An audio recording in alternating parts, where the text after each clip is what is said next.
Eu tenho por exemplo, a gente tava comentando um pouco atrás aqui, antes de entrar, sobre essa questão da igreja com essa questão psicológica, essa questão emocional, essa ideia.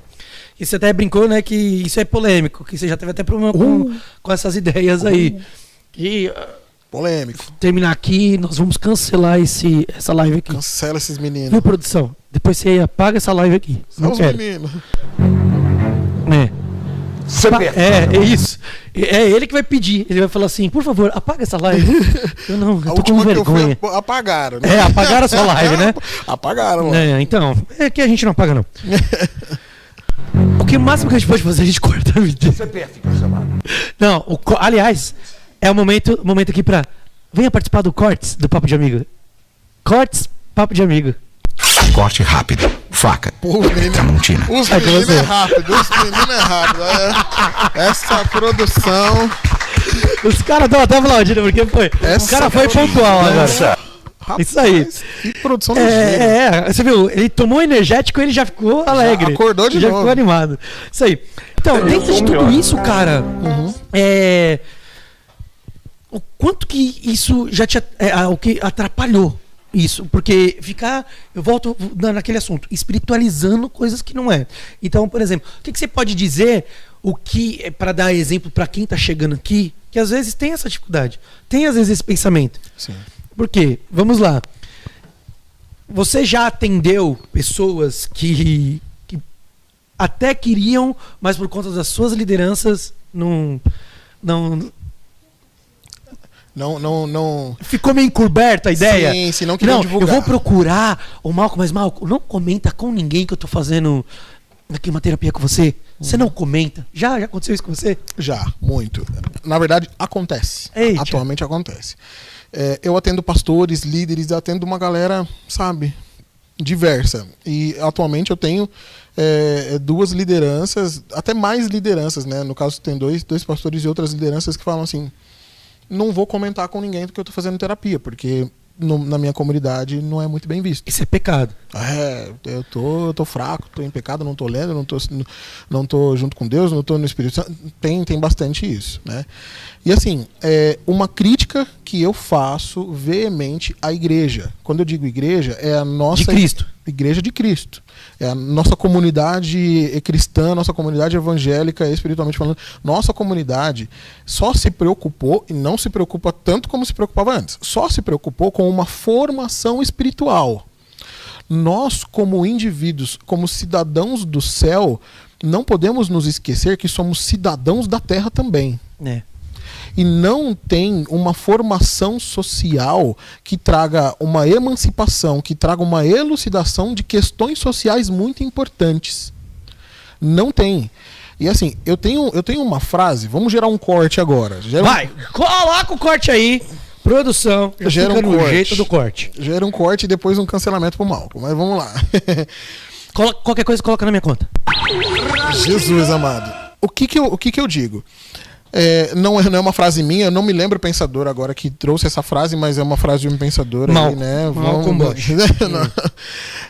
Que assim, Deus tem filhos que a igreja não tem. Deus ama pessoas que a igreja não ama. Porque nós temos uma formação social como igreja muito precária, né? E essa formação precária da nossa igreja faz olhar para nós mesmos como um público eletivo, como se nós estivéssemos acima de todas as coisas, como se nós fôssemos os intocáveis, os merecedores de todas as coisas, sabe? Esse olhar, ele é capcioso, ele é enganoso, faz a gente ter um comportamento ao olhar para o mundo e falar, pecador miserável, sabe? Sendo que o juiz tem um monte de juiz dentro da igreja. Juízes, assim, gigantescos, assim, sabe? Sendo que... É mais que Alexandre de Moraes? Vai cortar essa live, pelo amor de Deus. Xandão. Cara, infelizmente, nós temos pessoas se comportando muito mais como o fariseu que passou ao lado do homem caído do que o bom samaritano que parou para atender esse que caiu ao lado da estrada, sabe? E nosso chamado é para ser bons samaritanos. E nós estamos nos colocando como juízes da terra. E não está tendo a cristoterapia. Não tem. E assim, se tem se existe um elemento social, se tem um elemento fundamental na questão social da sociedade que a gente vive mesmo, é a igreja. A igreja é o principal fator social de mudança e de diferença na nossa sociedade. A igreja que foi a minha referência de construção era a igreja que ia na Cracolândia, que distribuía sopão, que ia até a galera que estava dormindo ali, entregava cobertor e comida e que transformava a vida de pessoas ali. Aliás, a gente tem aqui, Projeto Zoe, hein, galera? Ajuda nós aí, Projeto Zoe, todas as quintas-feiras na rua. Essa é a igreja que nós tínhamos antes. Hoje nós temos uma igreja polarizada politicamente, em que a gente tem que tomar muito cuidado com todos os assuntos que são introduzidos. E aí o que a gente tem? Antes a gente tinha, olha que coisa, né? Antes a gente tinha uma coisa chamada EBD, Escola Bíblica Dominical. De manhãzana. Nós tínhamos ali uma injeção de Bíblia, era algo maravilhoso que aprofundava a gente. E quanto mais Bíblia, eu venho de uma geração, a galera do DEPAC, da Jubacem, eu venho de uma geração em que nós, boa parte dessa galera que a gente cresceu junto, a gente fez departamento de adolescentes, departamento de jovens ali, nós tínhamos uma consciência social tão profunda que nos levava a questionar a nossa própria realidade. E isso veio da nossa formação bíblica. Quanto mais Bíblia a gente tinha, sim, mais críticos sociais nós éramos. Então, hoje, quanto menos Bíblia se tem, menos consciência social a igreja produz. Hoje nós temos uma igreja como um elemento social mais aversivo do que acolhedor. E aí o que nós temos nesse sentido? Nós temos um impacto tão negativo sobre a nossa sociedade que a igreja se transforma em algo totalmente distante, aversivo, detestável para muitos. Mas deixa eu fazer uma pergunta. Você não, dentro de tudo isso que você está falando, você sente que a igreja hoje ela foi feita só para quem é crente? E para quem deveria ser o alvo, não está sendo? Porque a gente sempre ouviu assim, a igreja é um hospital onde os doentes vão. Mas não é tudo muito do mesmo? Porque aqueles tabus, sim, que a igreja ainda tem, não é quebrado. Não. Por que o pastor não pode falar sobre problema de pornografia? Rapaz. Por que o pastor não pode falar sobre adultério? Esses dias atrás a gente ficou sabendo e isso é público, tem até o documentário da Hillsong. Quem peca, você que tá aí tendo relação sexual com outra mulher aí fora do casamento e não sei o quê, e o cara que tá falando tava tendo. Eu vou mais além. Pedofilia. Dentro das igrejas, cara. Acontecendo dentro das igrejas, dentro dos banheiros da igreja. E ninguém fala sobre isso. Sim. Sexo fora do casamento. É muito fácil você botar o dedo na cara do jovenzinho. Só que na época o pastor fazia. Na época o líder fazia.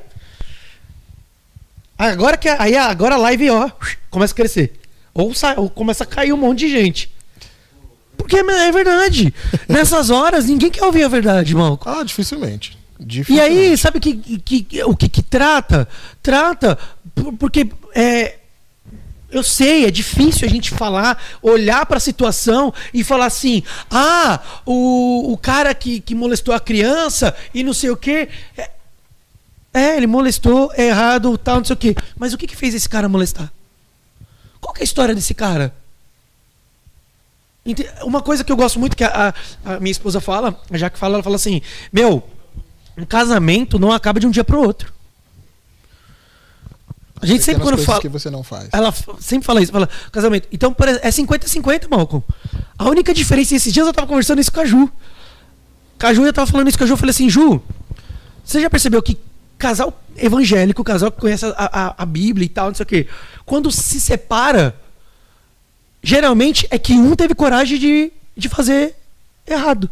Porque ele fica pensando assim, a minha vida tá um lixo, minha vida tá uma droga. Então, a única forma de eu poder separar é traindo. Inconscientemente eu tô falando, tá? O que a pessoa faz? Se permite atrair. Porque pelo menos agora eu tenho um aval de sair fora. Eu sei que é uma coisa, lógico, não é todos os casos, mas é algo que acaba acontecendo. Sim. Porque tem tanto julgamento dentro disso. Tem tanta situação, porque existe uma igreja hoje, e quando eu falo igreja eu estou dizendo liderança, de que é são os chefes, a gente estava comentando isso. É os chefes, é os donos da cocada preta, e que existe um gado, existe uma igreja que diz: sim, meu mestre. E aí o irmão que olha fala assim: mas sim, por quê? Tá excluído. Você tá questionando? Você mesmo disse, né? Você falou: mas eu sou o pastor. Aí daquele que mexe com o ungido do Senhor. É ungido. Aí tá. Ô terra. Ó, aqui, ó. Deixa eu abrir aqui a passagem bíblica que diz: não pode. Polêmica. Não coloques, não tenha contenda. Eita! Que eu estou dizendo. Aí você olha pra situação e você fala assim: mano, com pura conveniência. Total.